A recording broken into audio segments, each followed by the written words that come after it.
6 నెలల్లో పెళ్లి పథకంలో చేరండి. మీ ప్రియమైన వారికి 6 నెలల్లో పెళ్లి చేయండి. కృష్ణ సాయి బ్రాహ్మణ వివాహ పరిచయ వేదిక బ్రాహ్మణులకు మాత్రమే. మరిన్ని వివరాలకి కాల్ 8855592015 లేదా 9000333990.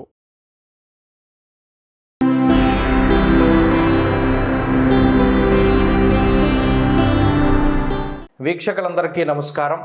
డిసెంబర్ నెల 1వ తారీఖు లగాయతు డిసెంబర్ 7వ తారీఖు వరకు ఉండేటువంటి గ్రహగతుల ఆధారంగా ద్వాదశ రాశుల వారికి ఈ వారం ఏ విధమైనటువంటి శుభాశుభ ఫలితాలు కలగబోతున్నా తెలుసుకుందాం. కన్యారాశి వారికి ఈ వారం సానుకూలమైనటువంటి గ్రహగతులు గోచరిస్తూ ఉన్నాయి. ప్రత్యేకించి వక్రించిన గురుడు కొంత ప్రతికూలమైన ఫలితాలను ఇచ్చినప్పటికీ షష్ఠ స్థానం ముందు ఉన్నటువంటి శనేశ్వరుడు, పంచమంలో ఉండేటువంటి శుక్రుడు, అలాగే తృతీయ స్థానంలో ఉన్నటువంటి రవిగ్రహము, అలాగే చంద్రుడు వెరసి 4 గ్రహాలతో పాటుగా లాభస్థానంలో ఉండేటువంటి కుజుడు చాలా యోగ్యమైన ఫలితాలను ఇస్తున్నారు. అంటే ఇక్కడ 5 గ్రహాల తాలూకు అనుకూలతల వల్ల మ్యాక్సిమం 90% గోచారంలో కన్యారాశి వారికి బలం ఉన్నది. కాబట్టి 90% బలం ఎప్పుడైతే ఉంటుందో వాళ్ళకి యోగం నడుస్తోందని లెక్క. జాతకంలో దశాంతర దశలు బాగా లేకపోతే ఈ గోచార బలం సరిపోదు. కాబట్టి జాతకంలో దశలు బాగున్న వాళ్ళకి ఇది ఇంకా మంచి బ్రైట్గా రిజల్ట్ ఇస్తూ ఉంటుంది ఈ గ్రహస్థితి. కాబట్టి ఈ విషయాలను దృష్టిలో పెట్టుకోవాలి. ఏ రకంగా మంచిదండి? లాభస్థానంలో ఉండేటువంటి కుజుడు చాలా అనుకూలమైనటువంటి గ్రహం.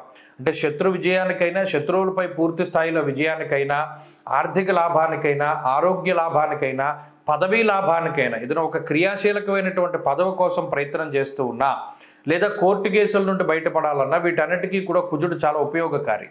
అలాగే షష్ఠ స్థానం ముందు ఉండేటువంటి శనేశ్వరుడు కూడా శత్రువులపై విజయానికి ఆయన కారకుడు.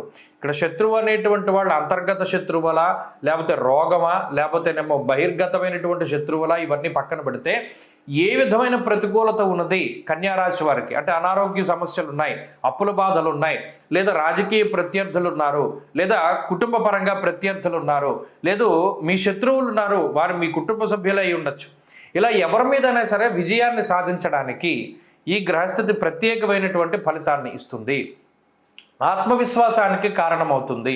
అంటే ఏ నిర్ణయం తీసుకున్నా ఇది నేను ఆలోచించే తీసుకున్నాను కాబట్టి దీనివల్ల వచ్చేటువంటి లోటుపాట్లు ఏవైనా సరే నేను భరించగలను అనేటువంటి విధంగా ఒక స్ట్రాంగ్ డిటర్మినేషన్, ఒక స్ట్రాంగ్ డెసిజన్ మేకింగ్ స్కిల్స్, నిర్ణయాత్మకమైనటువంటి శక్తిని ఈ గ్రహస్థితి ఇస్తుంది. అంతేకాక ఆరోగ్యం నిత్య సంతోష, అంటే ప్రతిరోజు కూడా ఆరోగ్యంగా ఉండడానికి, సంతోషంగా ఉండడానికి ఈ గ్రహస్థితి సహకరిస్తూ ఉంటుంది. కాబట్టి కన్యారాశి వారికి ఇది చాలా వరకు పాజిటివ్గానే ఈ ఫలితాలు ఇవ్వడానికి ఆస్కారం ఉన్నది ఈ గ్రహస్థితి. అందువలన కొంత వ్యతిరేకమైనటువంటి గ్రహస్థితుల నుండి ఆ ఫలితాలు తగ్గించుకోవాలి అంటే ఆ గురుబలాన్ని కొంత పెంచుకోవాలి. ప్రత్యేకించి దక్షిణామూర్తి యొక్క ఆరాధన, గురువారం నాడు దక్షిణామూర్తి యొక్క చిత్రపటం దగ్గర కూర్చుని దక్షిణామూర్తి స్తోత్రాన్ని చదివి అటుకులు, బెల్లము, తేనె కలిపినటువంటి పదార్థాన్ని నివేదన చేసి చక్కగా దాన్ని ఆ రోజు స్వీకరించండి. మౌనంగా ఉండడానికి ప్రయత్నం చేయండి. తక్కువగా మాట్లాడితే ఎక్కువ విజయాన్ని సాధిస్తారు కన్యారాశి వారు. అలాగే ఈ వారంలో కలిసి వచ్చేటువంటి రోజు శుక్రవారంగా చెప్పవచ్చును. అదృష్ట సంఖ్య 5, అదృష్ట వర్ణము పసుపు రంగు.